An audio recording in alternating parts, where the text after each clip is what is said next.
izađite na izbore, nemojte prepuštati da promjenu prepustite nekim drugima. Ako ne izađete na izbore, nemate pravo biti nezadovoljni.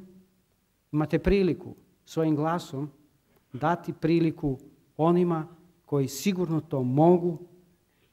Ja u tom dijelu pozivam da izađete na izbore i glasate za Kukuriku koaliciju, za ljude, za programe o kojima će biti danas riječi, jer to je rješenje i Hrvatska ovog časa nema alternative.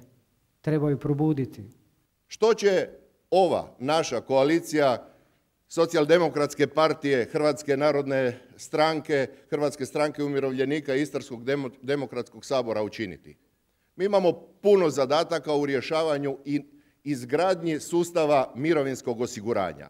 Da na kraju onaj koji plaća godinama, koji plaća duže i više, dobije zasluženu nešto višu mirovinu. Ne možemo i ne zagovaramo uravnilovku, zagovaramo rezultate rada. Trebamo energiju, trebamo jedan jasan, energičan, sposoban leadership, jednu ekipu kojoj se vjeruje i koja točno zna šta je njezin cilj. To je ekipa koju mi nudimo, nema druge ekipe, to nije politička floskula. Zašto smo mi dobar odabir, a ne slučajan odabir? Ova koalicija je sastavljena od ljudi koji nešto znaju, od ljudi koji imaju sličan svjetonazor i među kojima oko nekih temeljnih pitanja postoji naprosto jednoglasje.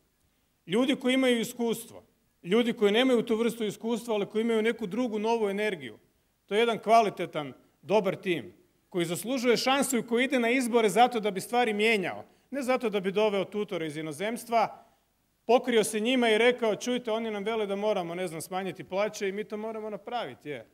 Tako to je. Ne, radi toga ne idemo na izbore. Mi možemo promjene učiniti mogućima. Mi možemo donositi odluke. Dakle, vrlo važno je ovoga puta glasati za promjene, ne slučajno.